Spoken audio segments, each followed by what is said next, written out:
Deixa eu passar aqui.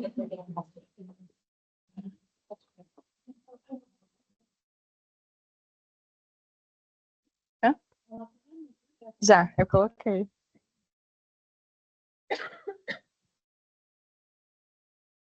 Só um minutinho, a gente já vai começar. Tudo bem.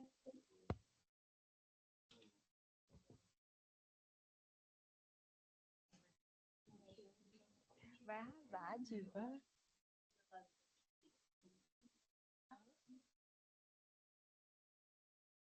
É você a primeira. Tá gravando. Vamos começar, então. Boa tarde, boas-vindas a todos que estão nos acompanhando no nosso 7º ciclo de debates discente, organizado pelo Centro de Estudos e Pesquisa de Relações Internacionais, o CERI-FACAMP.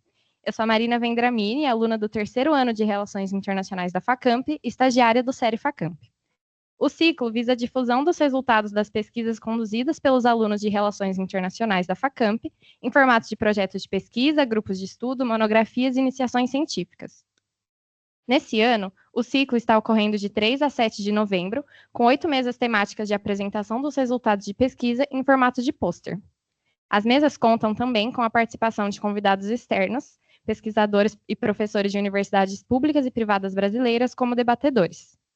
Com o propósito de promover a difusão das pesquisas conduzidas pelos alunos de Relações Internacionais da FACAMP por meio do intercâmbio de conhecimento entre as instituições de ensino e pesquisa dos debatedores convidados, é com grande honra que declaro aberta a 7ª mesa do 7º ciclo de debate discente do CERI-FACAMP, intitulada Identidade Nacional nas Relações Internacionais. Para discutir o tema da mesa de hoje, é com grande prazer que damos as boas-vindas à nossa convidada, Yasmin Reis. Yasmin é doutoranda em Relações Internacionais pelo Programa Santiago Dantas e mestre pelo Programa de Pós-Graduação em Segurança Internacional e Defesa da Escola Superior de Guerra, Ministério de Defesa.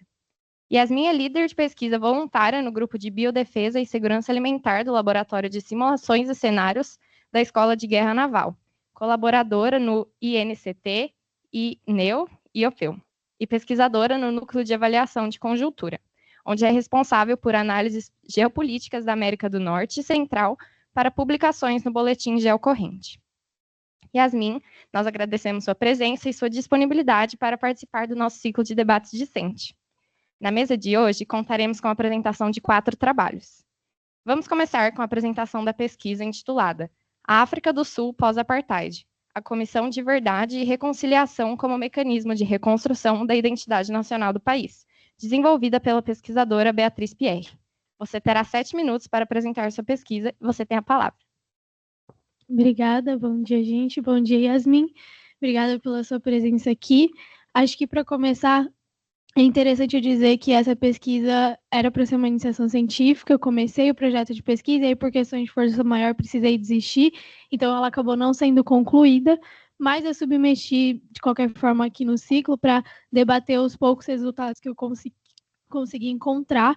Então, a minha intenção era justamente investigar o papel da Comissão de Verdade e Reconciliação como mecanismo de reconstrução da identidade nacional da África do Sul, porque o apartheid foi um regime segregacionista, né, de extrema violência racial, que marcou a sociedade sul-africana em termos políticos, econômicos, sociais, de forma muito profunda. E aí eu queria entender, em termos de política externa, como que o país iria se reposicionar novamente no cenário internacional. E aí, para isso, eu recortei na Comissão de Verdade e Reconciliação, mais para fins de pesquisa mesmo. Então, com a eleição do Nelson Mandela, né, ele tentou fazer essa transição democrática para o país e buscou equilibrar a justiça com a necessidade também de estabilidade política. Então, como fazer uma reparação histórica ao mesmo tempo que ele tinha que lidar com os demais riscos de instabilidade, porque era um novo regime, o país precisava se adaptar a isso. E aí criou-se, então, a Comissão de Verdade e Reconciliação, eu vou falar aqui CVR mais para ser mais prática, com o objetivo de investigar as violações de direitos humanos acontecidas durante o regime, reconhecer as vítimas e oferecer alguma espécie de anistia condicional para os perpetradores dos crimes. Aí, uma uma autora que eu li, né, ela fala que a reconciliação da África do Sul, ela passou por uma reconstrução sociopsicológica, porque querendo ou não, foi as pessoas foram muito, muito, muito violentadas. Então, passa para além do âmbito social, né, para essa questão psicológica, que é extremamente fundamental ser considerada nessa redefinição social e de identidade coletiva. E aí eu esbarrei muito durante o período em que eu pesquisei com o projeto da chamada Nação Arco-Íris, que foi popularizado pelo Desmond Tutu. Então, a Comissão de Verdade e Reconciliação acabou andando muito junto ali com essa ideia de Nação Arco-Íris, que buscava, baseado na filosofia africana do Ubuntu, reconhecer a diversidade humana na humanidade do outro. E aí, já estendendo para as relações internacionais, né, que o meu objetivo era chegar nisso, acabou não dando, mas eu consegui ver muita conexão com o construtivismo do Wendt, porque quando ele fala, né, que a nossa humanidade é reconhecida no outro, a gente vai falar isso a âmbito estatal. Então, como os estados se posicionam de uma maneira que eles esperam que os outros reconheçam, mas não necessariamente isso vai ser, porque tudo vai depender da identidade que está sendo colocada nessa interação social. Então, a ideia era justamente entender que a Comissão de Verdade e Reconciliação teve um papel importante para essa reconstrução da identidade nacional da África do Sul, porque para o mundo, em termos de política externa, essa comissão que estava tentando fazer uma reparação das violações de direitos humanos que aconteceram durante o regime, era uma forma de dizer ao mundo que o país estava tentando se tornar democrático e justo depois de tantos anos de um regime segregacionista. E aí além do Wendt, eu pensei em utilizar o Benedict Anderson, que vai falar das comunidades imaginadas, aliado, né, nessa parte de fundamentação teórica, justamente porque, do ponto de vista daí do Benedict Anderson, era como se a Comissão de Verdade e Reconciliação funcionasse como um mecanismo de socialização coletiva. Então, o que eu tenho no passado vai influenciar o que eu tenho hoje.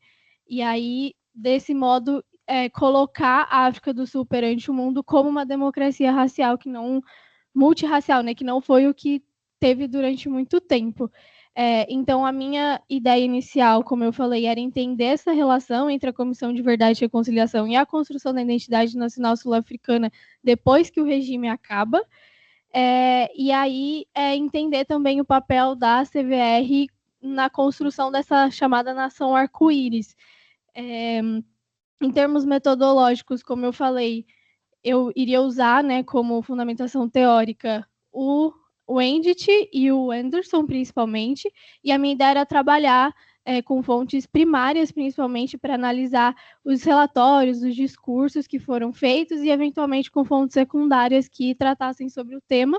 Eu apresentei algumas dessas com as quais eu tive contato, mas acho que, para concluir, assim, o que eu percebi do tempo que eu pesquisei foi que a CVR representou um mecanismo importante para o desenvolvimento da democracia no país, só que, ao mesmo tempo, ela foi meio que uma forma de tapar os danos, sabe? Ela não trouxe, de fato, uma reparação para aquelas pessoas que tinham sofrido os crimes e tudo mais. Então, acabou sendo, assim, ao mesmo tempo que ela trouxe, sim, ela tentou resgatar essa questão da democracia no país, ela ficou com. Ela conseguiu abarcar muito pouco, assim, porque, enfim, é o que eu comentei, né, da questão sociopsicológica. Foi um processo muito violento e que marcou muito negativamente essas pessoas. Então, para você conseguir reparar os danos disso, é muito complicado. Eu espero conseguir concluir em algum outro momento de forma mais densa, mas acho que as minhas considerações gerais assim sobre a pesquisa que eu consegui desenvolver até então foi isso. Muito obrigada pela atenção.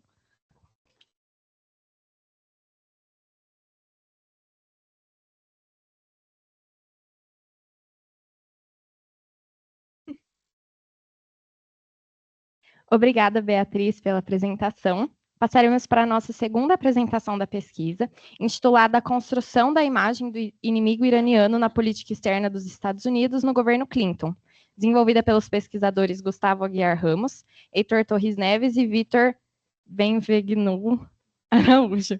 Vocês terão 7 minutos para apresentar a pesquisa e vocês têm a palavra. Muito obrigado, Marina. Olá, bom dia, gente. Bom dia, Yasmin. Bom dia, professoras. Eu sou o Victor, aluno do segundo ano. Comigo estamos o Gustavo e o Heitor.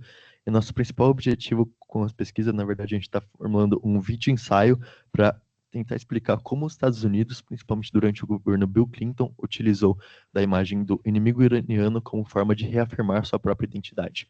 A gente está fazendo essa análise a partir de uma lente construtivista, e nosso texto principal de referência como base é a Anarquia que os Estados fazem dela, do Alexander Orendich, e através dessa lógica construtivista, no qual as identidades são construídas a partir de relações sociais e entendimentos intersubjetivos, nós procuramos explicar como, através de discurso de relações intersubjetivas, a imagem do inimigo iraniano foi construído e isso foi utilizado como forma de reafirmar a identidade norte-americana. Aqui eu gostaria de chamar a atenção já ao discurso inaugural do Bill Clinton. Ele começa o seu discurso falando que cada geração de americanos deve definir o que significa ser americano. Então, para essa nova geração de norte-americanos que vem do final dessa Guerra Fria, vem do final da Guerra Fria, uma espécie de questionamento da identidade norte-americana, Bill Clinton ele afirma que cabe a eles decidir a nova identidade norte-americana e como isso vai ser definido a partir de entendimentos intersubjetivos, através desses discursos que vão estar sendo incentivados pelo governo do próprio Clinton. Então, as identidades, elas são, sob a perspectiva construtivista, são mutáveis e dependem desses entendimentos subjetivos como intersubjetivos. E como elas são mutáveis, a gente pode ver no próprio governo do Bill Clinton que elas mudam de geração para geração, porque cada um dos americanos, cada geração norte-americana é responsável por definir para si o que é ser americano. Frente a isso, a gente vai ter que, após os anos de hostilidade, o colapso da União Soviética, os Estados eles vão parar de se projetar, de se espelhar como inimigos um para os outros, os Estados Unidos e a União Soviética. Frente a isso, você perde essa socialização conflitiva com a União Soviética e você perde seu inimigo externo que foi construído socialmente. Eu acredito que o grupo aqui atrás vai destrinchar um pouco mais sobre isso, porque o nosso foco agora é o Irã. Então, a partir disso, eu vou trazer outro trecho do discurso do Bill Clinton, do discurso inaugural, que é: o colapso do comunismo trouxe à tona novas animosidades e novos perigos. Claramente, a América deve continuar a liderar o mundo que fizemos tanto para construir. Mas a verdadeira força é o poder de nossas ideias, que em muitas novas terras eles abraçam esses ideais. Os nossos corações, mãos e esperança estão com aqueles que em cada continente estão construindo a democracia e liberdade. A causa deles é a causa americana. Então a gente pode ver que através dessa tentativa, esses discursos, essas relações, assim, você vai, principalmente no mundo ocidental, você vai construindo através de discursos, relações subjetivas, o ideal do excepcionalismo americano, da democracia e da luta pela liberdade. E através disso você vai definir os rogue states, chamados assim, que são os novos inimigos, também construídos socialmente, da política externa norte-americana, dentre os quais a fome, a desigualdade e outros estados, e o Irã, por não ser uma democracia, vai ser um deles. É importante ressaltar que até 1979, por exemplo, os Estados Unidos e o Irã eles tinham uma relação amistosa, mas após a Revolução Islâmica, eles começaram a se projetar de maneiras diferentes uns para os outros. Então, frente a essa política externa, os Estados Unidos eles começam a se projetar como se espelhar para o mundo ocidental como guardiões da democracia, mas também espelhar para o Irã como uma ameaça. E o Irã, como nenhum Estado, ele vai reagir de maneira antecipada a outros, porque eles não têm um portfólio de maneira de agir, eles vai apenas refletir o que os Estados Unidos estão apresentando ali, que no caso é uma socialização conflitiva. E frente a isso, a gente vai ter essa tensão entre eles que vai ser utilizada como forma de reafirmar a identidade norte-americana. Então, seguindo nesse contexto, os Estados Unidos eles vão começar a tomar ações como políticas de dual containment, para tentar conter simultaneamente o Irã e o Iraque, dois rogue states, tentando explicitar como um inimigo para, assim, reafirmar a sua própria identidade, a identidade dos novos americanos, dessa nova geração dos americanos que vem após o final da Guerra Fria. Então, a gente consegue ver, a gente chega nessa conclusão na nossa análise aqui, que a conceituação do Irã como ameaça, ela não derivava de uma capacidade militar objetiva, uma vez que o Irã não tinha um próprio arsenal nuclear, mas sim os Estados Unidos criavam um inimigo simbólico para justificar a manutenção da primazia americana. Então, frente aos ideais construídos de autoajuda, no sistema da anarquia, eles vão começar a socializar de maneiras conflitivas, porque é a maneira que os Estados Unidos se espelha para o Irã, e o Irã vai espelhar novamente para os Estados Unidos, porque para manter essa espécie de socialização conflitiva. E essa perspectiva, ela demonstra que a identidade americana e a imagem do governo iraniano, elas foram construídas por discursos, algumas práticas simbólicas e o contexto histórico. Evidentemente, o Wendisch, ele fala, não há uma lógica natural que indique automaticamente quem é inimigo ou inimigo. São as práticas sociais que os estados empregam e dão conteúdo a essa distinção. Então, quando os Estados Unidos colocam o Irã nesse papel do outro hostil, o elite estadunidense, elas querem reforçar sua identidade civilizada, sua identidade de excepcionalismo e guardião da democracia no mundo ocidental, não só no mundo ocidental, mas como o próprio Clinton fala, como guardião desse novo mundo globalizado. E essa análise construtivista, como a gente falou, reforça que a política externa do Clinton, ao rotular esses rivais, e tentar promover a democracia global, ela tem que ser entendida como um processo de produção de sentido identitário, e não meramente como uma resposta a ameaças objetivas. Então, esse conceito de nós contra eles, Estados Unidos contra os rogue states, foi fundamental para manter a coesão interna e legitimar a primazia estadunidense no cenário internacional. Então, é isso que a gente está produzindo também um vídeo ensaio sobre esse tema, e vamos buscar destrinchar tudo isso que foi explicado por ele. Muito obrigado.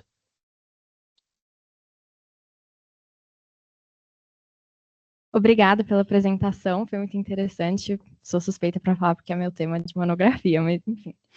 Então, agora passaremos para a nossa próxima apresentação da pesquisa intitulada Teoria Construtivista, o fim da União Soviética e a construção da identidade russa no pós-Guerra Fria, de 1991 a 1997, desenvolvida pelos pesquisadores Carolina Barbosa Torres, Letícia Pereira Malamã, Liliane Cassini Capuepé, Bandeira e Matheus Antônio Tobias Ferreira. Vocês terão 7 minutos para apresentar a pesquisa e vocês têm a palavra. Obrigada, Marina. Bom dia a todos. A nossa pesquisa tem como objetivo analisar a redefinição da identidade russa após o fim da União Soviética, especialmente sobre o governo de Vladimir Putin. Nos baseamos na teoria construtivista de Wendisch, que entende que as identidades e interesses dos estados não são fixos, mas se constroem através das interações sociais. A pergunta que orienta o nosso estudo é a seguinte: com a exceção de Vladimir Putin e a sua política externa multivetorial, a transformação da identidade russa de rival enfraquecido para Estado predador foi consolidada? E a resposta defendida pelo nosso grupo é que sim, que a Rússia consolidou essa nova identidade, marcada por uma postura mais assertiva, autônoma e desafiadora da ordem internacional, né? Após o colapso soviético nos anos 90, a Rússia enfrentava uma crise profunda econômica e política identitária, né? O país buscava se integrar ao Ocidente numa política pró-ocidental liderada por Kozyrev, mas essa tentativa falhou. A Rússia se via tratada como um parceiro inferior pelos Estados Unidos e pela Europa. E a expansão da OTAN para o leste foi interpretada como uma ameaça para a Rússia. A virada veio com Primakov, em 96, que propôs uma política externa multivetorial, ou seja, mais autônoma, voltada também para a Ásia e o Oriente Médio. Esse movimento abriu caminho para a ascensão de Putin, que consolidou essa nova postura. A partir de 99, a liderança de Putin resgatou o orgulho nacional e projetou uma imagem de força, principalmente com ações como a Segunda Guerra das Chechênias. A política externa russa passou a buscar o reconhecimento como grande potência independente, não mais subordinada ao Ocidente. A teoria construtivista oferece o enquadramento ideal para compreender esse processo de transformação identitária que a Rússia passou. Para Wendt, as relações internacionais são construídas socialmente. Os estados agem com base em ideias e significados, e não apenas em poder material. Ele afirma que a anarquia é o que os estados fazem dela, ou seja, o comportamento dos estados no sistema internacional depende da forma como os estados se percebem e se relacionam uns com os outros. Wendt também propõe 3 culturas de anarquia. A primeira é hobbesiana, marcada pela inimizade e a busca pela sobrevivência, a lockeana, que é de rivalidade, com respeito mútuo, e a kantiana, de cooperação e confiança. Nos anos 90, a Rússia vivia uma relação lockeana com o Ocidente. Apesar das tensões entre os dois países, era cooperativa, eles tinham uma relação cooperativa. Né? Com o tempo, com a percepção de desrespeito e humilhação, a Rússia reinterpretou, teve uma reinterpretação da própria identidade, o que o Wendt chama de transformação de identidade, que esse processo ocorre quando o Estado internaliza uma nova versão de si mesmo, uma nova versão de si mesmo, resultado de interações que desafiam a sua identidade anterior. Né? A Rússia passou a se ver como um ator que precisava reafirmar sua soberania e poder, movimento que a empurrou para uma cultura hobbesiana, que é essa cultura mais marcada pela inimizade e pela busca pela sobrevivência, e mais defensiva e combativa. Né? O marco concreto dessa transformação foi a doutrina Primakov, que foi colocada pelo ex-primeiro-ministro da Rússia em 96. Né? Essa doutrina de inserção internacional para a Rússia, ela rompeu com a dependência ocidental e defendeu uma ordem multipolar em que a Rússia atuaria como polo de poder autônomo. Com a chegada de Putin ao poder, essas ideias foram não apenas mantidas, mas mais aprofundadas. Putin deu forma prática a essa nova identidade por meio de ações mais firmes no cenário internacional, como o fortalecimento militar russo, a busca por influência regional e a oposição à hegemonia americana. Em síntese, a política externa russa de Putin materializou a nova identidade russa, que era uma identidade mais assertiva, soberana e disposta a desafiar a ordem unipolar.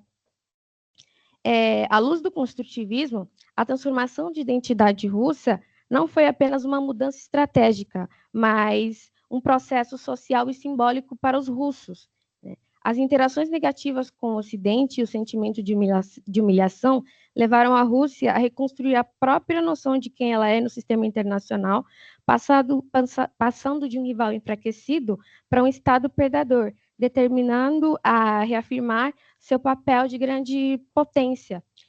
Esse basicamente é o nosso trabalho. A gente pretende fazer um documentário com ele para explicar todo esse processo de transformação da identidade russa, desde a dissolução da União Soviética, com a aproximação ao Ocidente e as interações que a Rússia teve no sistema internacional. Muito obrigada.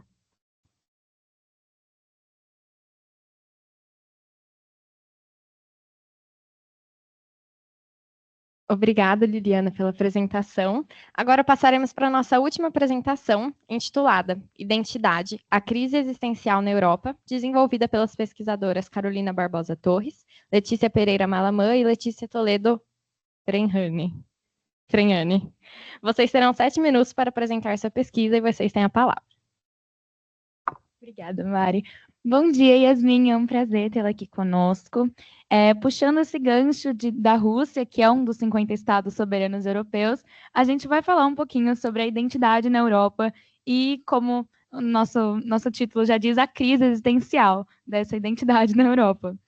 Bom, a gente fez essa pesquisa no primeiro semestre para uma disciplina de Laboratório das Relações Internacionais com o professor Lício Raimundo, e tiveram algumas perguntas que moveram a nossa pesquisa, que eu acho que são importantes assim, para ter em mente enquanto a gente aborda o tema, que são, primeiramente, né, o que é a identidade europeia? Ela é uma identidade consolidada? Quais são os fatores que unem os países do continente europeu? E esses fatores, eles são capazes de realizar a integração de 50 países soberanos? Para começar a discutir essa questão, eu acho que é muito importante a gente ter em mente o conceito de identidade.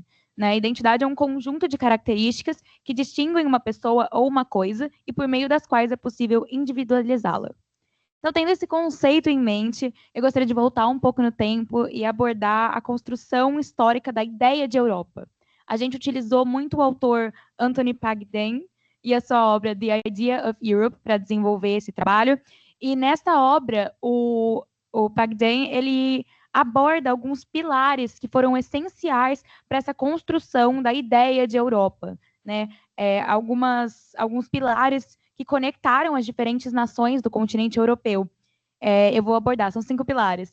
O primeiro é a herança grego-romana, né? A Europa ela é marcada por valores vindos da democracia grega, do direito romano e da moralidade cristã. O legado do iluminismo, que consolida no século XVIII o papel da Europa como portadora de uma missão civilizadora, que aí leva ao colonialismo, que é o terceiro pilar, que reforçava essa crença de que os países europeus eles tinham um papel essencial no mundo, que eles tinham essa missão civilizadora. O comércio e as ideias de liberdade de mercado, que fortaleceram uma identidade europeia voltada à cooperação entre nações. E, por fim, as guerras, tanto religiosas como nacionais, que por mais que criam esse senso de rivalidade entre os países europeus, quando elas acabam, elas deixam um desejo profundo de paz e cooperação supranacional, impulsionando projetos de unificação e integração política e econômica, como a própria União Soviética, não, eu tô com outro trabalho na cabeça, União Europeia. A União Europeia ela foi criada em 1992, mas desde 1950, ali num contexto pós-Segunda Guerra, a partir da criação da SECA, que foi a Comunidade Europeia do Carvão e do Aço, já havia ali a pauta de integração europeia, ela já era discutida e já era desejada pelos países do continente. E quando a gente fala de União Europeia, eu acho que a gente pensa muito no lado político, no lado econômico, né? Na moeda que une esses países, o euro. Mas é necessário a gente lembrar que os países europeus e as suas relações fragmentadas ao longo dos anos, principalmente pelas grandes guerras, os países necessitavam de algo que os unissem e que trouxesse esse senso de pertencimento e de cooperação, já que os países europeus já possuíam uma base histórica comum, como a gente abordou. Mas a pergunta é por que a União Europeia, então, não conseguiu formar uma identidade efetiva no continente europeu? E essa resposta é algo bem atual que a gente está vendo aí, que é o nacionalismo, a ascensão de partidos eurocéticos, que são aqueles que desconfiam do papel da União Europeia, e as crises migratórias e econômicas, que fizeram com que houvesse uma crescente descrença na União Europeia e no seu papel cooperativo entre as nações do continente. Além disso, o projeto da União Europeia ele era muito elitizado, né? Ele ainda é, uma vez que ele é liderado pelas elites e que existe pouca participação da população. E isso leva a população a não se identificar com o projeto, o que, né, é um problema ali quando a gente está falando de identidade. A própria população não se identifica com a União Europeia. E a partir disso, a gente pode analisar uma quebra, por assim dizer, né, de um senso de identidade europeia que estava sendo construído. E isso leva à crise de identidade do povo europeu. A Europa, por muito tempo, ela se sustentou com essa narrativa de se colocar no centro, né, de definir a sua identidade como uma oposição ao outro. E esse outro que eles estão se referindo é aquele que é diferente deles, aquele que eles chamam de bárbaro, o oriental, o imigrante. Mas existe uma mudança bruta a partir do século XXI, que é quando esse outro ele passa a estar dentro do território europeu, por conta das crises migratórias, que leva, enfim, a um crescimento da intolerância religiosa, do preconceito, e cria abertura para o aumento de discursos nacionalistas e xenofóbicos, algo que está extremamente em pauta hoje, né? A gente pode ver que os partidos de extrema-direita, eles estão cada vez mais ganhando espaço e influência no continente europeu. Então, agora, mais do que nunca, eu acho que é muito interessante a gente analisar esse contexto histórico, toda a criação da União Europeia e os desafios que o continente continua enfrentando, né? Eu acho que a crise do multilateralismo, a ascensão da extrema-direita, são aspectos que claramente dificultam essa criação de um sentimento de identidade, de igualdade, de pluralidade, de solidariedade. E por isso a gente abordou essa ideia, essa identidade europeia, como uma crise existencial mesmo, onde o ser europeu ele se torna cada vez mais um sentimento confuso e não concreto. Eu acredito que, acho que eu posso falar pelo grupo, que o futuro da Europa depende de reconhecer que a sua identidade ela não é um legado pronto, mas sim uma construção em aberto, e que só será possível se acolher a diversidade como parte essencial de si mesma. Então, eu gostaria de encerrar com uma frase que eu acho que fecha bem essa discussão e faz a gente pensar bastante sobre essa questão da identidade europeia, que é: a Europa não precisa redescobrir quem foi, mas sim decidir quem quer ser. Obrigada.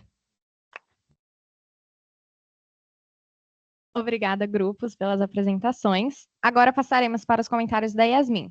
Fique à vontade para fazer seus comentários e sugestões a respeito das apresentações. Bom dia, pessoal, de novo.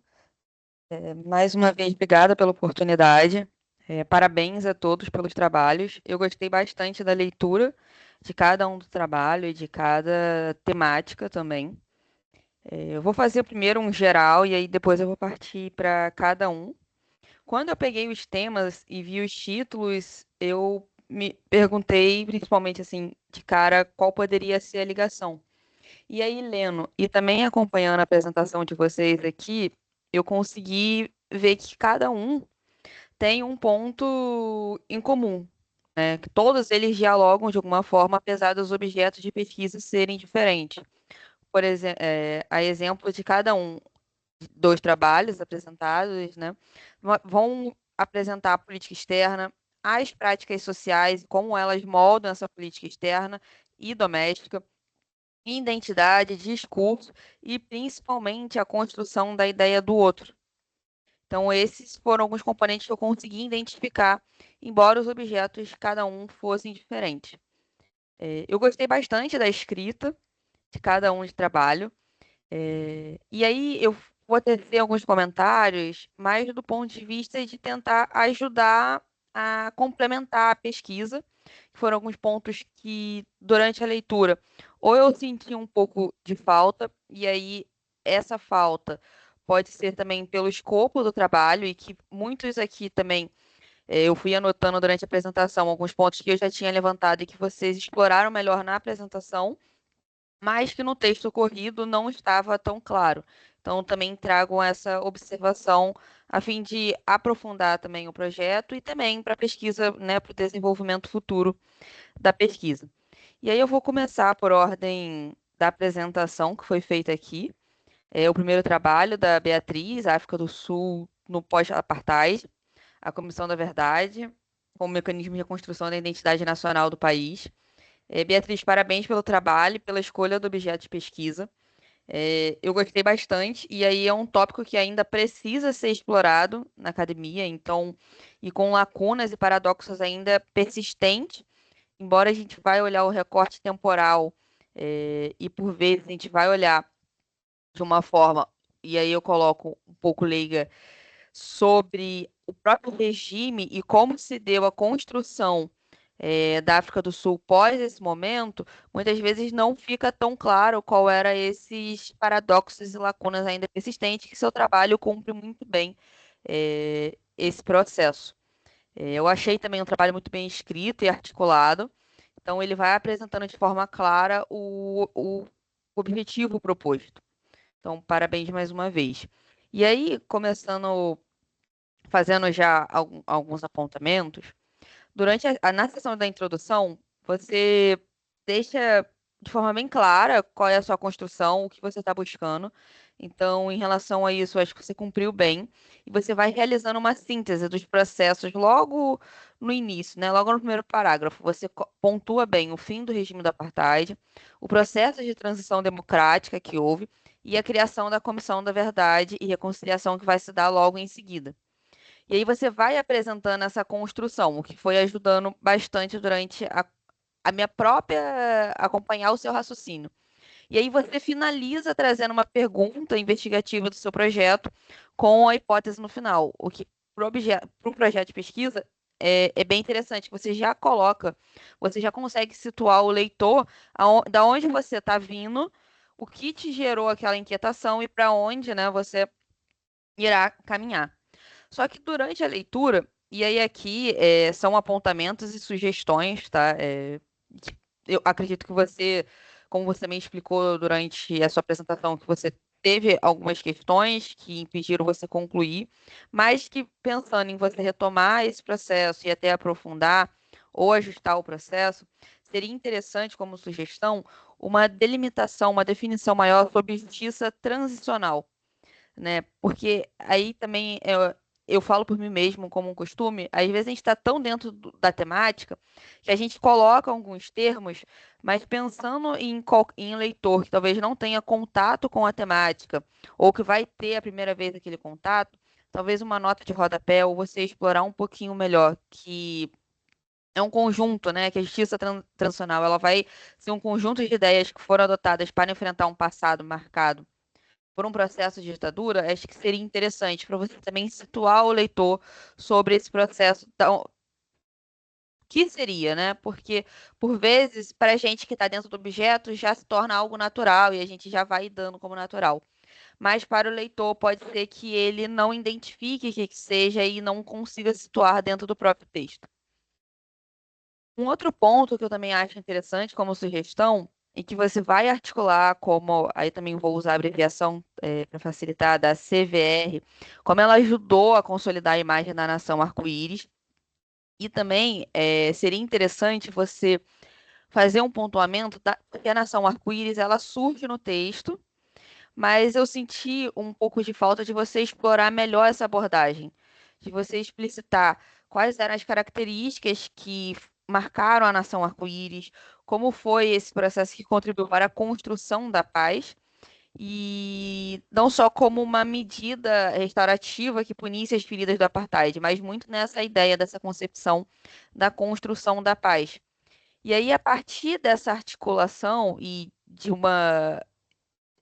explicar, né, de colocar, talvez em algumas linhas ou numa nota de rodapé, quais foram as características da nação arco-íris, explorar esse paradoxo que ainda é persistente. Aí eu acho que você ganha muito durante a pesquisa, é, continuando, dando continuidade, desse paradoxo que ainda existe. Apesar da construção da paz, de consolidar, de buscar consolidar a imagem, fica muito restrito a comissão a essa construção da paz. E aí as feridas não foram tratadas e também os avanços não se deram tanto, na medida que a desigualdade, a educação, a desigualdade salarial, a persistência de comunidades segregadas, as disparidades econômicas, elas ainda persistem na África do Sul. Então, eu acho que seriam pontos interessantes para você articular durante o andamento da pesquisa, trazendo para esse período mais contemporâneo, né? De que forma a comissão ela foi importante para um período, para consolidar e estabilizar uma nação, mas que ela não cumpriu com a sua totalidade, trazendo essa medida integral restaurativa, por dois motivos, né? Logo de cara, para essas feridas ainda abertas e pelas variáveis, né? Que as promessas que não foram cumpridas também, como a própria reforma agrária. Em relação à metodologia, particularmente gosto bastante da análise de discurso, e aí todos os trabalhos aqui vão dialogar um pouco com a análise de discurso como um método, como um processo, e ele vai ser interessante. E aí eu deixo também como aprofundamento da leitura sobre metodologia e também identificar quais técnicas poderiam, e aí mais para frente na pesquisa, poderiam te auxiliar a identificar algumas lógicas da articulação narrativa da própria comissão com o que foi posto em prática, né? Como há essa própria contradição entre o que se esperou como promessa e o que se alcançou. Então, eu acho que ficaria interessante. Eu tenho algumas indicações aqui de alguns textos que podem ajudar. E aí, não só para o trabalho da Beatriz, mas como uns outros eu posso deixar aqui no chat depois também, que vai ajudar tanto na construção da ameaça e do inimigo em discursos, mas também na questão da própria identidade nacional e como a identidade nacional nas práticas discursivas na política externa. No geral, mais uma vez, parabéns. Eu acho que os comentários para o trabalho da Beatriz foi mais nesse sentido de tentar ajudar, aprofundar e articular. E deixo mais uma vez meus parabéns, tanto pela escrita quanto pela escolha do objeto de pesquisa. E aí, dando sequência para o segundo trabalho apresentado aqui, foi a construção da imagem do inimigo iraniano, do Gustavo, João Paulo, Heitor e Vitor. Também estendo, faço coro ao que eu disse a Beatriz. Parabéns pelo trabalho, pela escolha da temática. A construção da imagem do inimigo, tanto na política externa, está um pouco mais dialogando com o que foi minha dissertação de mestrado. Eu vou trazer essa discussão um pouco mais para o governo Trump, na construção da China, mas dialoga bastante. E aí também a ideia de fazer são sugestões que eu deixo para aprofundamento e também para articulação futura do trabalho. Vocês apresentando, durante a apresentação, vocês mencionaram sobre a Revolução Iraniana de 1969 na apresentação. E aí, quando eu fui fazer os comentários aqui no documento, foi logo um dos pontos que me chamou a atenção. Vocês articulam bem a introdução, deixam bem amarrada, só que eu acho que seria interessante, e aí eu também não sei, particularmente, se teve um escopo em relação ao número de páginas, caracteres e palavras. Eu imaginei que sim, pelo padrão que se seguia de número de páginas dos trabalhos. Mas pensando no desenvolvimento do trabalho, acho que seria interessante vocês traçarem, abordarem um pouco melhor esse resgate desde a Revolução Iraniana, que na apresentação vocês colocam, mas que no trabalho escrito faltou um pouco dessa recapitulação, e nem bolei aqui, de fazer esse apanhado histórico, né, desde a Revolução Iraniana, o que pode ajudar na construção do trabalho, na relação entre Estados Unidos e Irã, que vocês colocam como recorte do Bill Clinton, mas que seria interessante esse ponto, porque ajudaria vocês trazer de forma breve os governos anteriores, que foi o Carter, o Reagan e o Bush pai, e como o governo Clinton ele vai adentrar de uma forma mais aprofundada dentro desse debate e na relação com o Irã. E aí vai conseguir fazer uma construção da narrativa identitária que o governo Clinton irá endossar e mobilizar, mas que ele não cria, mas que vem como um reflexo dos outros governos. E que na apresentação vocês colocam, né, durante a fala, muito bem, que cada geração vai definir o que é ser americano e também vai estar muito ligada a essa ideia da construção do outro.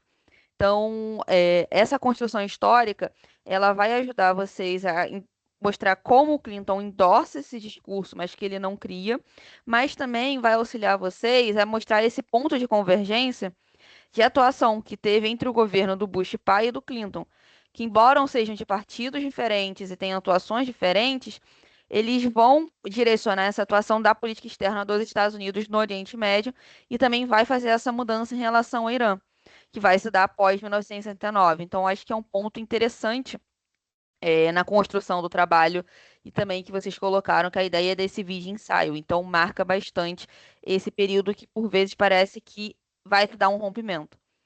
Uma outra variável que eu achei que também pode ajudar vocês durante a pesquisa é a forte presença e a pressão de um lobby israelense na política externa dos Estados Unidos do período.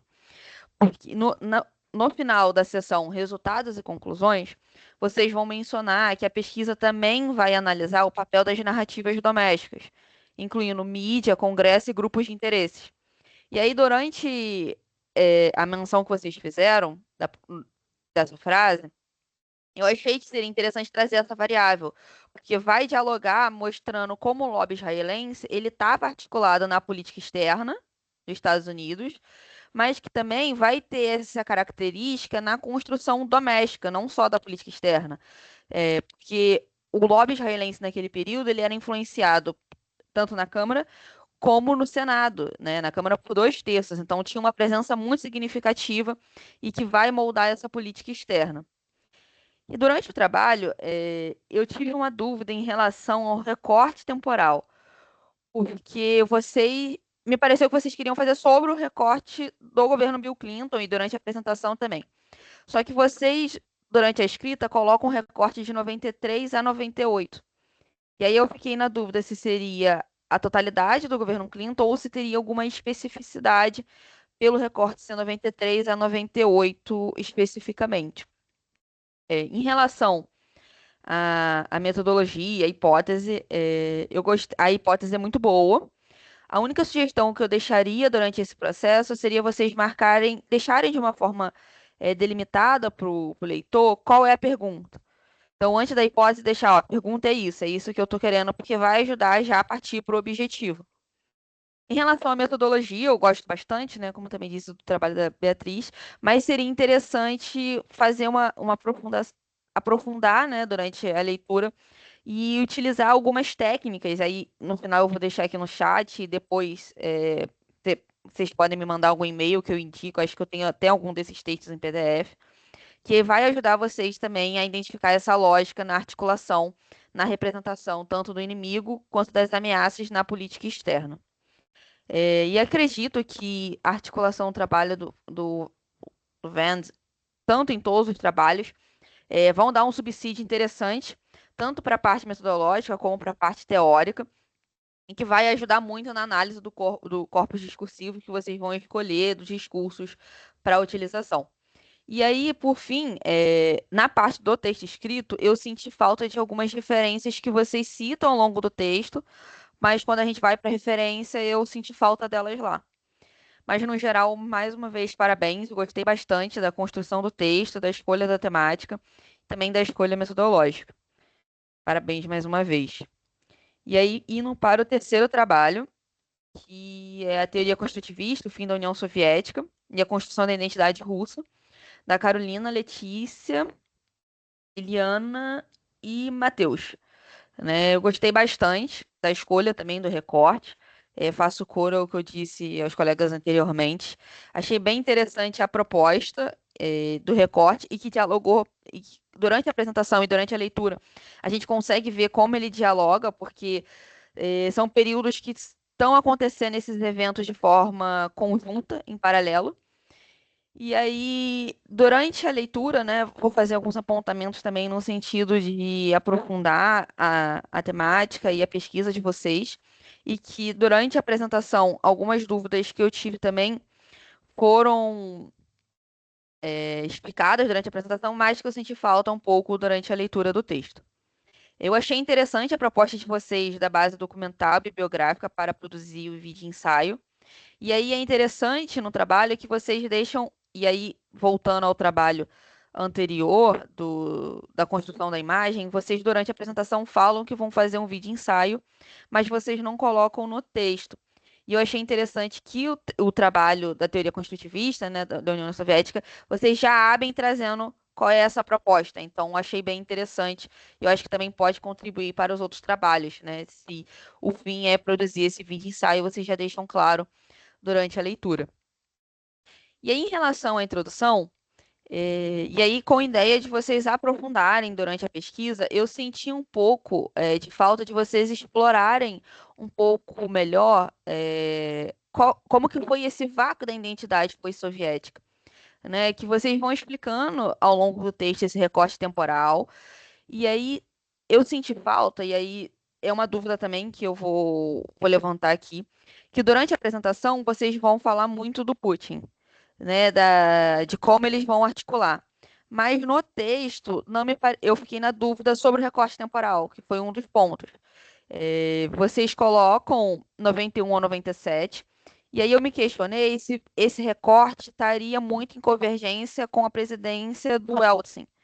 E eu acho que seria interessante vocês também pontuar isso para traçar esse panorama mais geral do período da transição.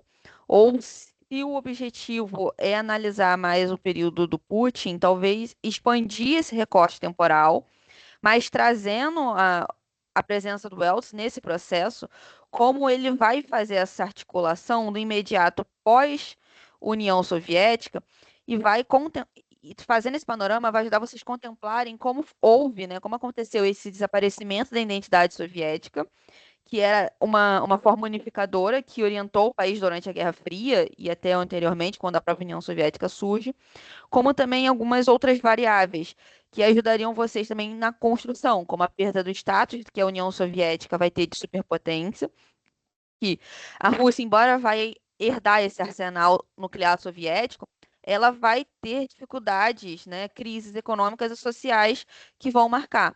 Que durante a apresentação aqui, vocês vão mencionar o caso da Chechênia, mas durante o texto, eu senti falta, né, de trazer algum desses conflitos que marcaram a dissolução da União Soviética e que vai evidenciar a dificuldade da manutenção da unidade territorial e dessa crise da construção, né, da crise da própria construção da identidade do pós-Guerra Fria. Outro ponto que seria interessante, expandindo um pouco esse panorama e trazendo a presidência do Yeltsin, seria como ele vai tentar articular a aproximação com o Ocidente no pós-Guerra Fria, e como esse processo vai ter impactos na formação da Rússia, se a ideia que me pareceu durante a apresentação é pegar o governo do Putin. Eu acho que seria um ponto interessante dentro dessa articulação e ajudaria vocês a ganharem mais densidade e corpo durante a pesquisa, abrangendo um pouco melhor. Durante os objetivos específicos, vocês vão mencionar a contribuição de dois autores. Eu não sei se eu sei pronunciar propriamente, mas é Clunan, e o outro autor é que não sei pronunciar. Mas vocês vão mencionar o nome desses autores que vão ser fundamentais para vocês entenderem o papel das elites políticas e intelectuais na formulação da narrativa. Só que eu senti falta de como vocês vão articular e como esses autores poderiam contribuir. Eu achei que vocês mencionam, mas que poderiam, ou numa nota de rodapé, ou abrir depois um parágrafo falando, ó, esses autores, o próprio leitor, né? Vão me ajudar porque eles trazem isso aqui da literatura e vão ser essencial para a construção desse trabalho. E aí, no geral, é mais nesse sentido. Eu gostei bastante da escolha que vocês fizeram metodológica. Vocês deixam claro que vão fazer essa revisão e vão também, durante a leitura, parecer que vocês vão buscar discursos, práticas políticas, interpretações históricas. E que também, durante a fala, vocês mencionam isso. E aí, eu também me questionei, tentando articular com os outros trabalhos, se quando vocês citam essas práticas históricas e principalmente o discurso, se vocês também irão pelo caminho da análise de discurso, tentando fazer esse mapeamento da construção dessa prática e dessa construção identitária. E aí, por fim, seria mais questões de norma mesmo, da BNT, de tentar ver alguma diferença. Ele tá tudo em caixa alta, e aí eu acho que seria interessante vocês já atualizarem para a nova BNT, trazendo as menções para a caixa para minúsculo, né? Mas no geral eu gostei bastante. Deixo meus parabéns também em relação e sucesso na pesquisa.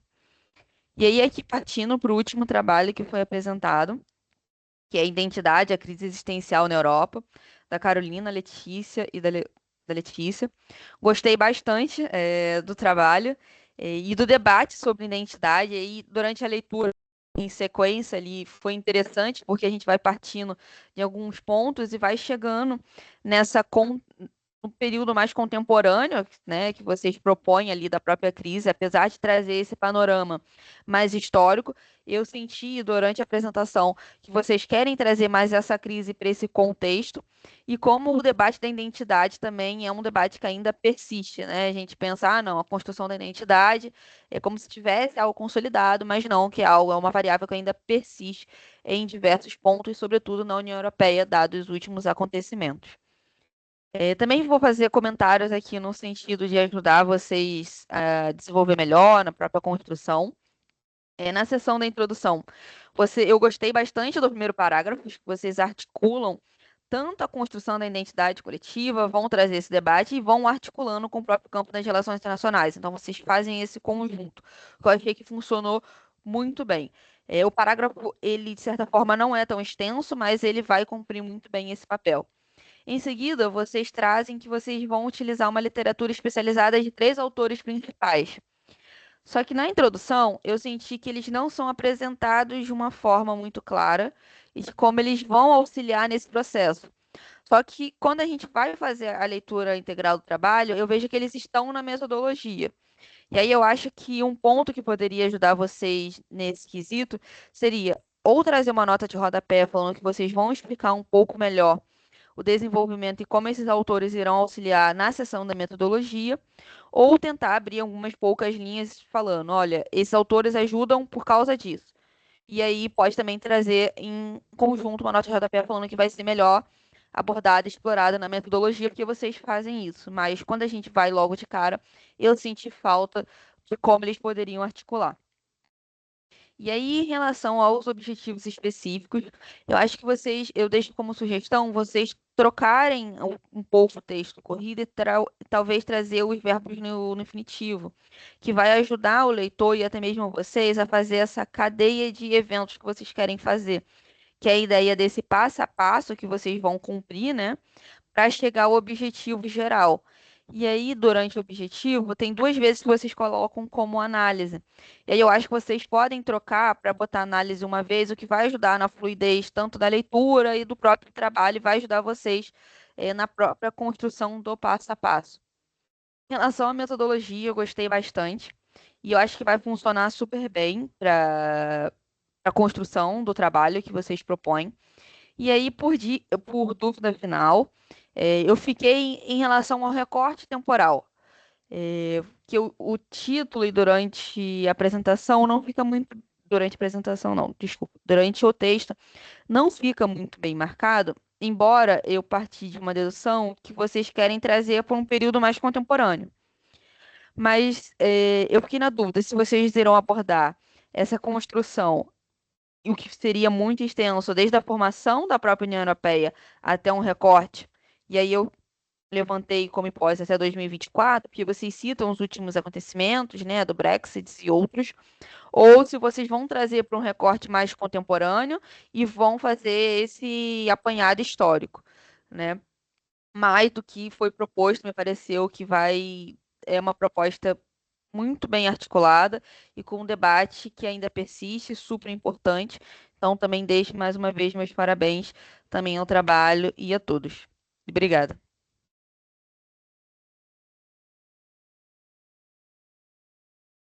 Muito obrigada, Yasmin, pelos comentários e sugestões. Agora eu passo a palavra para os apresentadores para que possam responder os comentários da Yasmin. Alguém quer ir primeiro? Vamos por ordem, acho, Bia. Yasmin, gostaria de te agradecer mais uma vez assim, pelos comentários, pelas sugestões. Acho que eles foram bem ricos, sobretudo a questão de desenvolver a ideia de nação arco-íris, né? Acho que é isso que você falou. Às vezes a gente tá tão ali dentro e tá tão automático que a gente acaba não deixando claro, e eu não tinha pensado nessa possibilidade, então acho que isso foi muito bom, assim, muito valioso, não só para esse trabalho, mas para a vida. E eu gostei também do que você trouxe da sugestão da análise do discurso. Eu confesso, na verdade, assim, eu me pretendia analisar os discursos, mas não tanto sobre essa perspectiva, seria mais um material. E eu gostei dessa sugestão. Eu acho que seria interessante trazer isso de forma mais consolidada.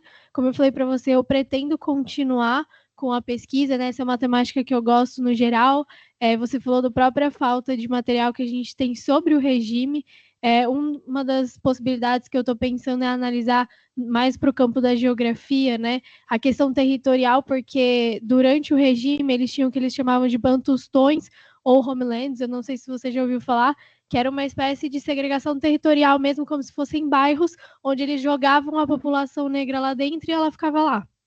E quando eu descobri e comecei a pesquisar mais, eu achei isso muito forte. Eu acho que é uma forma mais tangível da gente entender os impactos disso ainda hoje, porque esses territórios que foram designados para jogar essa população negra são territórios que carecem muito de infraestrutura, serviços básicos de saúde, educação. Então, eu acho que foi bom porque eu consegui unir essa ideia que eu tô com os seus comentários, até para aprimorar isso, né? Óbvio, são recortes de pesquisa completamente diferentes, mas eu achei muito interessante, assim, vai agregar muito, até me ajudar a separar um pouco o que eu quero fazer, mas mais uma vez, muito obrigada, assim, foi muito rico.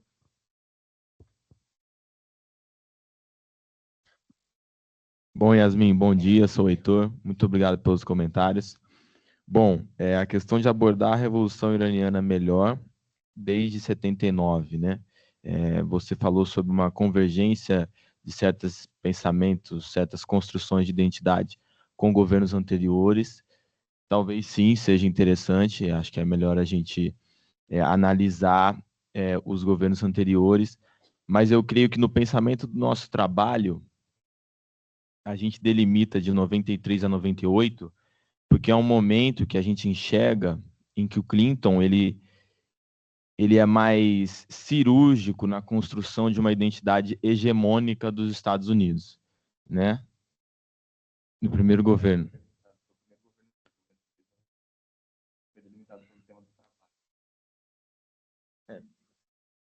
Então, sobre a delimitação do recorte temático, né, que você tinha comentado, exatamente, vem, na verdade, que é o primeiro governo do Clinton, né? Vem delimitado do próprio tema do trabalho. Eu acho muito interessante que você também falou sobre como o Clinton ele endossa, na verdade, o governo, o discurso de governos passados, mesmo de outro partido político, né? Que é curioso. E acho que a gente deve explorar isso no nosso trabalho, que é realmente muito interessante. Outro ponto que você falou foi sobre a pressão da AIPAC, né, dos lobbies israelenses, do Congresso e dos grupos da mídia, porque a nossa proposta realmente é fazer o vídeo ensaio como se fosse num formato de jornal. Então, explorar exatamente como a mídia dissemina esse discurso e como ela interpreta e passa para a população, acho que vai ser realmente interessante para a gente fazer o vídeo ensaio. Vai falar mais alguma coisa? E além disso, como o Vitor também destacou, como a mídia americana cria essa imagem do inimigo iraniano e também como o Irã reage a isso, que faz parte do conceito de espelho para a construção dessa identidade. Bom, os seus comentários foram muito bons, a gente com certeza abraçou e vai melhorar. Eu só queria trazer um negócio interessante que relaciona com todos os grupos aqui da construção da identidade, como que elas vão mudando ao longo do tempo, né? Não é algo fixo. E essa semana teve a morte do Vice, né, do Dick Cheney, acho que na terça-feira, que foi um dos pilares da guerra ao terror, né? E ele morreu, e ele, né, estamos falando aí em períodos que ele agiu da década de 2000, né, com o governo do Bush filho, e se percebe o quanto que mudou, né? Eu estava conversando com um professor na quarta-feira, que ele morreu na terça-feira, e como será que ele vê o mundo hoje, né? Porque, querendo ou não, é um mundo diferente, né? É uma identidade diferente. Pode carregar mesmos princípios? Sim.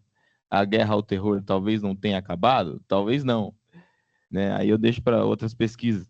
Mas é muito interessante, porque a questão que acho que o Vitor mesmo citou e outros trabalhos convergem, que a identidade, ela realmente, o construtivismo ele é fluido, né? Essa construção. Então, a morte do Dick Cheney, ele morre em um período totalmente, não totalmente, mas muito diferente dos anos 2000, né? Que não é muito longe.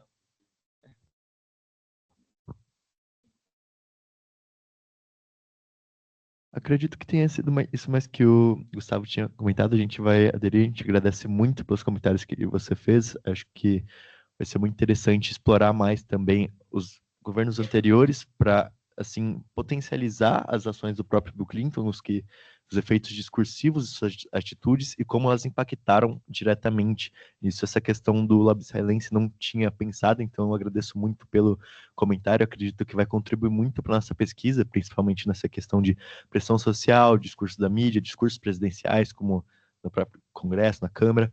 Então, vai ser muito enriquecedor para melhorar e aprimorar ainda mais nossa pesquisa. Então, agradecemos muito pelos comentários e vamos buscar melhorar. Muito obrigado. Oi, Yasmin, tudo bem? Eu sou a Letícia e sobre o trabalho da Rússia, que eu estou fazendo parte dos dois, sou a Letícia Malamano, que tem outro aqui. Você falou para gente que... perdão. Primeiro, muito obrigada pelas sugestões, né? E pela ajuda aí com o trabalho. Com certeza a gente vai aderir a tudo e vai ajudar muito no segmento do nosso trabalho. Você falou que tinha ficado na dúvida mesmo do nosso enfoque, porque o texto que você leu, provavelmente que a gente redigiu, ficou um panorama mais geral, realmente, e agora na apresentação a gente especificou mais e deu esse enfoque maior na questão do Putin, justamente porque o texto que você leu a gente tinha elaborado apesar da gente já ter o tema definido da construção da identidade no pós-Guerra Fria da Rússia, apesar da gente já ter esse tema definido, o nosso enfoque, a gente acabou, depois da orientação com a Patrícia Rinaldi, elaborando um pouco melhor a questão do nosso recorte temporal. Então, ele ficou realmente mais para a ascensão do Putin e como que ele institucionalizou, né, como que ele intensificou essa doutrina Primakov e como que aconteceu essa transição de aproximação com o Ocidente, depois desse afastamento, essa mudança da identidade lockeana para a identidade mais robesiana, de como que o Estado ele virou realmente, se negou a ter essa identidade de rival enfraquecido e se tornou mais essa identidade de um Estado predador, pela identidade mesmo própria da elite russa, pelas insatisfações, enfim. Então, esse enfoque a gente acabou trabalhando melhor no nosso texto do trabalho, como a gente ainda está elaborando ele, ainda vai trabalhar mais em cima disso no nosso vídeo ensaio. É por isso que acabou ficando um panorama mais geral o texto que você leu. Aí só para esclarecer mesmo. Mas eu acho que é isso. Muito obrigada pela sua contribuição. Com certeza a gente vai usar tudo que você falou para a gente. Então, muito obrigada. Bom dia, Yasmin. Eu sou a outra Letícia, do grupo da identidade da crise, a crise de identidade na Europa. Primeiramente, muito obrigada pelas suas sugestões. O nosso trabalho ele foi finalizado, infelizmente, foi um trabalho muito legal de se desenvolver. A gente apresentou ele para uma disciplina no primeiro semestre, mas a gente agradece mesmo assim os comentários, e é muito interessante que, como a gente desenvolveu esse trabalho dentro desse próprio nicho, né, do professor saber muito bem também sobre o próprio tema, às vezes acaba passando alguma coisa que para leigos, assim, pode ficar confuso, então é muito interessante ter uma perspectiva externa, como você falou, dos autores.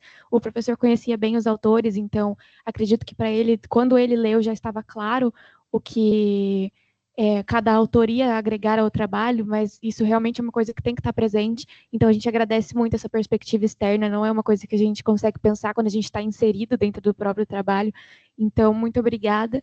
E sobre o recorte temporal, acredito que o que a gente tentou fazer foi trazer essa discussão no contemporâneo, a partir também de um contexto histórico, mas com esse enfoque mesmo na parte contemporânea. Então, trazer essa discussão contemporânea, mas não deixar passar também como que o passado afeta isso atualmente. Então, eu acho que era mais sobre isso, da parte do contexto do recorte. A gente não tentou trazer essa discussão como se fosse um recorte temático, um recorte temporal muito extenso. A gente queria mesmo trazer essa discussão para o contemporâneo, e como eu disse novamente, como a gente já estava muito inserido nesse trabalho, às vezes fica difícil da gente entender os pontos que faltam, então a perspectiva externa é sempre muito bem-vinda. Muito obrigada pelas suas considerações.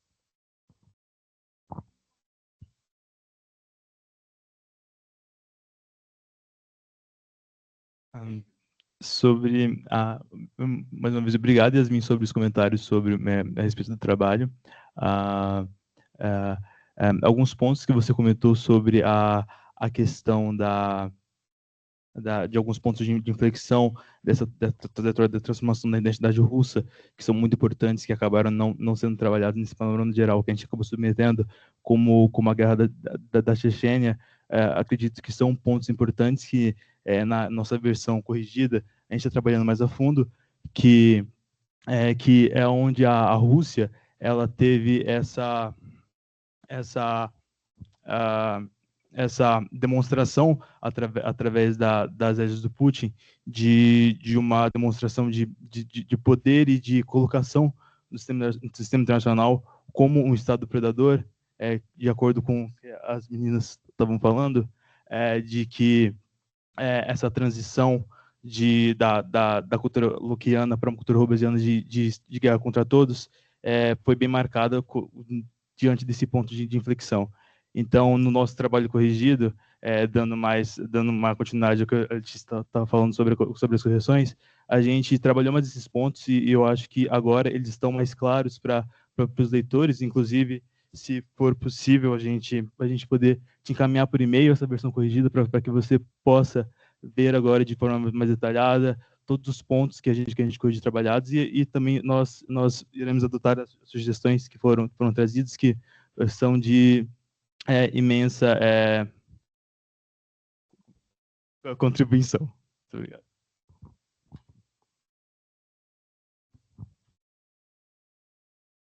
Obrigada, grupo, pelas respostas. Agora eu vou passar para a plateia do evento, mas como eu sou a plateia, eu tenho dois comentários assim que eu fiquei pensando durante as apresentações. O primeiro, não tinha como eu não falar, que é da construção do Irã como inimigo, porque, como eu falei, é mais ou menos o que eu estou tratando na minha monografia, mas eu estou voltada mais para uma visão tipo religiosa, interpretando mais o xiismo.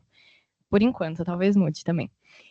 E aí a Yasmin falou dos comentários para pensar na Revolução Iraniana, e aí eu achei interessante trazer uma coisa que, enquanto eu estava pesquisando, foi que, na verdade, a Revolução Iraniana ela vai começar com uma revolução política, em resposta às intervenções ocidentais que vinham acontecendo no Irã há muito tempo, mas devido a uma repressão muito grande que estava acontecendo no Irã pelo governo do Shah Reza Pahlavi, na verdade, muitos espaços políticos vão sendo fechados, vai começar uma perseguição, e aí que vai entrar uma articulação que foi muito inteligente do xiismo, do clero xiita, que são os ulemás, para pensar na Revolução Iraniana como uma revolução religiosa. E aí que a gente começa a pensar os dois juntos, né? Que a gente pensa, na verdade, nas bibliografias que eu li, eles falam muito sobre que o islamismo ele teve que se repensar como uma resposta social. E aí eu acho que isso se encaixa muito, que a gente consegue pensar por que também a gente pensa não só no Irã, mas na vertente xiita, que é o que eu pretendo focar como extremista, como parte do eixo do mal, enfim, porque foi justamente uma resposta social aos problemas que estavam acontecendo, e aí vai passar a ser uma revolução islâmica. Não sei se a Yasmin tem alguma coisa para falar sobre isso? Não sei se estou falando besteira também, que é o começo só. Não, foi ótimo o que você falou agora. E também aproveito a oportunidade para agradecer e desejar sucesso ao pessoal. As ideias foram mais no sentido de complementar, mas os trabalhos estão muito bons, muito bem articulados e as escolhas também. Então, mais uma vez, parabenizar e agradecer pela oportunidade hoje de estar aqui. Muito obrigada, Yasmin. E a última observação assim que eu tenho a fazer vai tanto para você quanto para o pessoal aqui, que o tema daqui é a identidade, né? E aí eu fiquei pensando se tem como a gente construir uma identidade sem ser baseada no outro como um inimigo, seja o Irã, seja os imigrantes, seja uma intolerância religiosa, seja a Rússia, enfim, União Soviética, né? Queria saber o que vocês acham sobre isso. O que a Yasmin acha? Achei que o Heitor ia querer falar, sua cara. Bom, a gente teve uma aula com o professor Ortuzzi, que ele começa a aula dizendo que a identidade se dá a partir do outro. E independente se é um inimigo, se é um amigo, se é um neutro, creio que ela vem pelo outro, e isso é da própria psicanálise. Mas trazendo para a visão construtivista e para o conceito de espelho, creio que é sim necessário tanto as ações de um país, quanto as reações de um outro país ou um outro ator, para que ocorra essa construção, né, que se dá a partir que se consolida a partir de ações sociais e funções sociais que você se cria, né, não são inatas. Bom, então se é preciso um inimigo sempre para a construção de uma identidade, creio que não necessariamente um inimigo, mas um outro, né? E, bom, é isso que eu tenho a dizer. Não sei se estou certo ou errado, mas esses são meus comentários. Obrigada, Marina. Eu acho que, usando a própria teoria construtivista, a gente consegue compreender que, sim, é possível criar uma identidade sem que esteja propriamente espelhada no outro ou que precise ter um inimigo para justificar.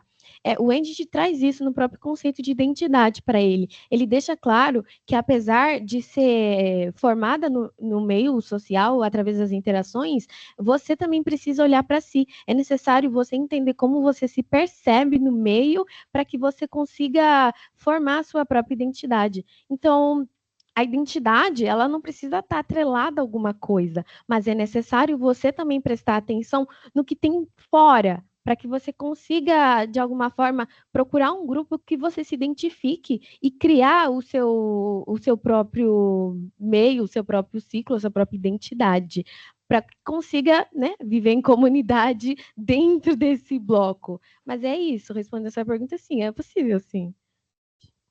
Acho que eu vou discordar um pouquinho da Liliana, mas muito amigavelmente. Mas é porque a Carol trouxe uma questão interessante na fala dela, como a identidade é uma atribuição de características que nos permite individualizar, né, algo ou alguém. E foi muito forte ouvir isso para mim, assim, eu fiquei pensando aqui, porque eu acho que para você conseguir individualizar, você precisa do coletivo. Você não consegue individualizar algo que já está sozinho, sabe? Eu acho que na sociedade hoje, assim, a gente até tem visto, seja do ponto de vista político, do sistema internacional, os nacionalismos, por exemplo, o nacionalismo é um fenômeno, na minha concepção, né, que ele só consegue existir porque eu tenho outro, e aí o outro, eu vou negar ele para eu me reafirmar. Então, eu entendo os pontos que a Liliana trouxe, acho que tem sim seus fundamentos, mas acho que a pergunta foi interessante, a provocação, né, que eu fiquei pensando isso, eu acho que a gente, ao se individualizar, seja do ponto de vista estatal ou até individual, mesmo como pessoa, a gente precisa ter alguém mais para isso. Então, eu acho que é muito difícil tirar o outro da jogada. Eu acho que é extremamente interessante essa sua pergunta, porque é exatamente isso. Cada um tem o seu ponto de vista, e trazendo um pouco mais para o contexto da nossa pesquisa da Europa, eu acho que a Europa, enfim, tem esse outro, né? Que é para eles os bárbaros, os orientais, imigrantes, mas mesmo assim ele não tem uma identidade consolidada. Então, assim, é muito interessante, porque eu acho que depende da pesquisa, depende do caso, porque no caso europeu, ter esse inimigo, né, não trouxe uma identidade consolidada. Então, eu acho que depende muito, mas é uma provocação muito interessante. Eu adorei. Yasmin, você tem algum comentário? Fazer também meu comentário aqui. Concordo com alguns pontos que foram levantados, mas também trazendo um pouco a minha pesquisa ao longo dos últimos anos, que é a política externa dos Estados Unidos. Eu acho que muito vem, quando a gente vai analisar, principalmente no caso dos Estados Unidos, essa construção do outro, né?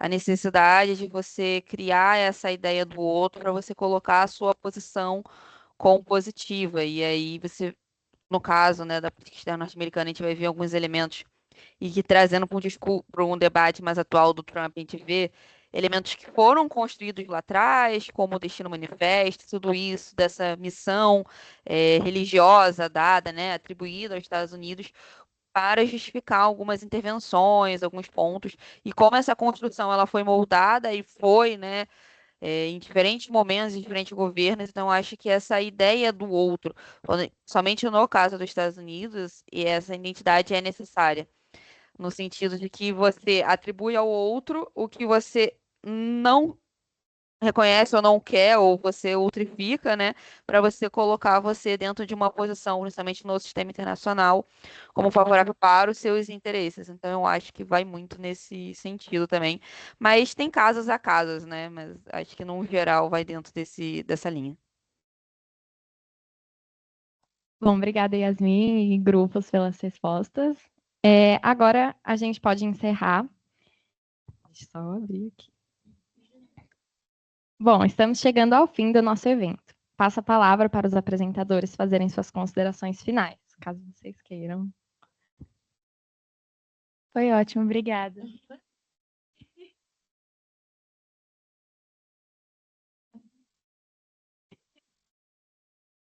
obrigado, Yasmin, pela sua presença hoje. Seus comentários foram gratificantes, a gente agradece a sua presença.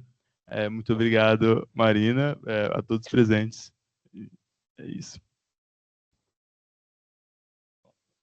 Não, acho que só mais uma vez agradecer a presença da Yasmin aqui, os comentários e discussão, acho que foi muito interessante, como você mesmo apontou, né? A princípio, os grupos, os trabalhos, as pesquisas parecem não ter muito a ver, mas acho que você identificou muito bem os pontos em comum, assim, eu acho que essa discussão final que a gente fez agora mostra isso, então agradecer mais uma vez a sua disponibilidade. Obrigada. Yasmin, você gostaria de fazer algumas considerações finais?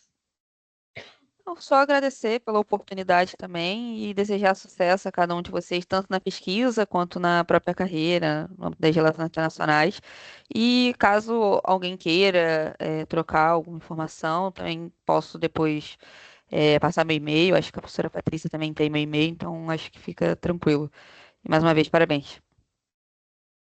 Obrigada, eu vou compartilhar com ele seu e-mail, seu LinkedIn. Ah, você não tem LinkedIn, eu acho, não sei.